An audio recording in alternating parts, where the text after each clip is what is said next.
നല്ലൊരു മൈദയപ്പം ഉണ്ടാക്കാം. മൈദയപ്പം ഉണ്ടാക്കാൻ ഏറ്റവും ആദ്യം വേണ്ടത് മൈദയാണ്. അപ്പോൾ നിങ്ങൾക്ക് ആവശ്യത്തിന് വേണ്ട കണ്ടൻറ്റ് ഞാനിപ്പം ഒരു 2 ഗ്ലാസ് മൈദയാണ് എടുക്കുന്നത്. ഓക്കെ, 2 ഗ്ലാസ് മൈദയ്ക്ക് 1 മുട്ട എന്നുള്ള രീതിയിലാണ് ഞാൻ എടുക്കുന്നത്. സോ മൈദ എടുക്കുക. മൈദയുടെ അകത്തേക്ക് നമ്മൾ എന്താ പറയുക, മുട്ട, ഓക്കെ, അതേപോലെ തന്നെ തേങ്ങാപ്പീര ചിരകിയത്, സോ അതും ഇത്തിരി റവ 1 സ്പൂണോ 2 സ്പൂണോ നമുക്കിടാവുന്നതാണ്. അതൊരു എന്താ പറയുക, ഒരു ബാലൻസ് കിട്ടാൻ വേണ്ടി മാത്രമാണ്. അതിപ്പം എന്താ പറയുക, അതിന് പകരം വേണമെങ്കിൽ അരിപ്പൊടി ഇടുന്നവർക്ക് അതും ഇടാം കേട്ടോ. ഞാനിപ്പോൾ റവയാണ് യൂസ് ചെയ്യുന്നത്, എനിക്ക് കുറച്ചും കൂടി ടേസ്റ്റ് ആയിട്ട് തോന്നുന്നുണ്ട്. പിന്നെ ഉപ്പ് ആവശ്യത്തിന് ഇട്ടിട്ട് വെള്ളം ഒഴിച്ച് നന്നായിട്ട് മിക്സ് ചെയ്യുക. അതിനകത്ത് എന്താ പറയുക, തരി പോലെ കിടക്കുന്നത് തേങ്ങാപ്പീര ഒഴിച്ച് വേറെ ഒന്നും ഉണ്ടാകാൻ പാടില്ല. അമ്മാതിരെ നമ്മൾ നന്നായിട്ട് ഈ ദോശയ്ക്കും അപ്പത്തിനും, ശരിക്കും പറഞ്ഞാൽ നീർദോശയ്ക്ക് എടുക്കുന്ന പോലെ നല്ല രീതിയിൽ വെള്ളത്തിൽ കുറേശ്ശെ വെള്ളം ഒഴിച്ചാലും മതി. ആ രീതിയിൽ നന്നായിട്ട് വെള്ളം ഒഴിച്ച് കൊടുക്കുക. ഇനി വെള്ളം ഒഴിക്കുന്നതിന് മുമ്പോ അല്ലെങ്കിൽ വെള്ളം ഒഴിച്ച് കഴിഞ്ഞിട്ടോ 1 സ്പൂൺ നെയ്യ് ഇടാൻ മറക്കരുത്.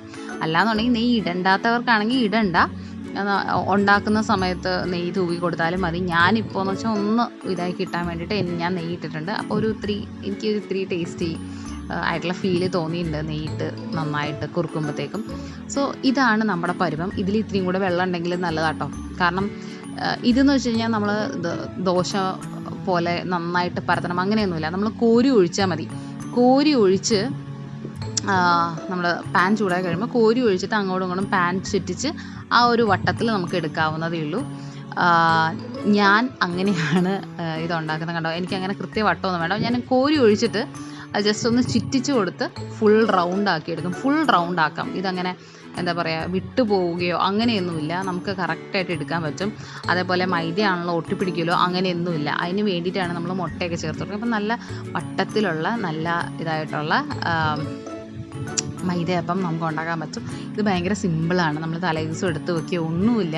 പെട്ടെന്ന് ഒരാൾ വന്നു കഴിഞ്ഞാൽ ബ്രേക്ക്ഫാസ്റ്റോ അല്ലെങ്കിൽ നമുക്ക് തന്നെ പെട്ടെന്നുള്ള ഈസി ബ്രേക്ക്ഫാസ്റ്റ് ആയിട്ട് നമുക്ക് എടുക്കാവുന്നതാണ്. സിമ്പിളായിട്ട് നമുക്ക് മറിച്ചിടാവുന്നതാണ്. അകവും പുറവും നന്നായിട്ട് എടുക്കണം. കണ്ടോ, ഒരെണ്ണം റെഡി. ഇനി അടുത്തതും അതേപോലെ തന്നെയാണ് ഞാൻ ഉണ്ടാക്കാൻ പോകുന്നത്. അങ്ങനെ ഇതിലിപ്പോൾ നമുക്കൊരു 5, 6, 7 എണ്ണം നമുക്ക് ഈ 2 ഗ്ലാസ് മൈദയിലൂടെ തന്നെ ഉണ്ടാക്കാൻ പറ്റുന്നതാണ്. ഇനി ഇത് ലൈറ്റായിട്ടും ഉണ്ടാക്കാം കേട്ടോ. നമുക്ക് കട്ടിയുള്ളതും കട്ടി കുറയ്ക്കണം എല്ലാം നമ്മുടെ ഇഷ്ടമാണ്. ഓക്കെ, കട്ടി വെച്ചിട്ടുണ്ടാക്കണവർക്ക് കട്ടി വെച്ചിട്ടുണ്ടാക്കാം, അല്ലെങ്കിൽ നീർദോശ പോലെ വാരി ഒഴിച്ച് ആ രീതിയിലും ഉണ്ടാക്കാൻ ഇത് എളുപ്പമാണ്. സോ ഇത്രയേ ഉള്ളൂ. ഇതിന് പ്രത്യേകിച്ച് കറി വേണമെന്ന് നിർബന്ധമില്ല. ഞാനൊരു തക്കാളി ചട്നിയുടെ റെസിപ്പി ഇട്ടിട്ടുണ്ടായിരുന്നു. സോ അതാണെങ്കിൽ അത് ഇതിൻ്റെ കൂടെ കഴിക്കാൻ ഭയങ്കര നല്ലതാണ്. സോ തക്കാളി ചട്നിയും മൈദയപ്പം ഭയങ്കര നല്ല കോമ്പിനേഷനാണ്.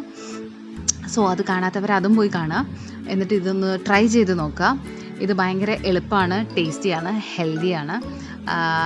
എന്താ പറയുക, ഭയങ്കര ഈസി ആയിട്ട് ഒരു 5 മിനിറ്റ് കൊണ്ട് നമുക്ക് പെട്ടെന്ന് ബ്രേക്ക്ഫാസ്റ്റ് ഉണ്ടാക്കി കൊടുക്കാൻ പറ്റുന്ന ഒരു ഇതാണ്. കണ്ടോ, ഞാനിങ്ങനെ കോരി ഒഴിച്ചൊരു നീർദോശ പോലെയാണ് ഉണ്ടാക്കുന്നത്.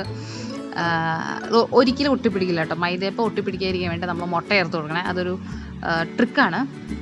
മൈദ വെച്ച് എന്തുണ്ടാക്കിയാലും അതിനകത്തൊരു മുട്ട ഇടുകയാണെന്നുണ്ടെങ്കിൽ അതൊരിക്കലും എന്താ പറയുക, ഒട്ടിപ്പിടിച്ച് കീറിപ്പോരുന്ന രീതിയിൽ ആവില്ല. ഓക്കെ, സോ ഇതെല്ലാവരും ട്രൈ ചെയ്ത് നോക്കണം. ഈസി ആൻഡ് വെരി ടേസ്റ്റി ആയിട്ടുള്ള മൈദയപ്പം റെഡിയാണ്. സോ എല്ലാവരും ട്രൈ ചെയ്ത് നോക്കുക.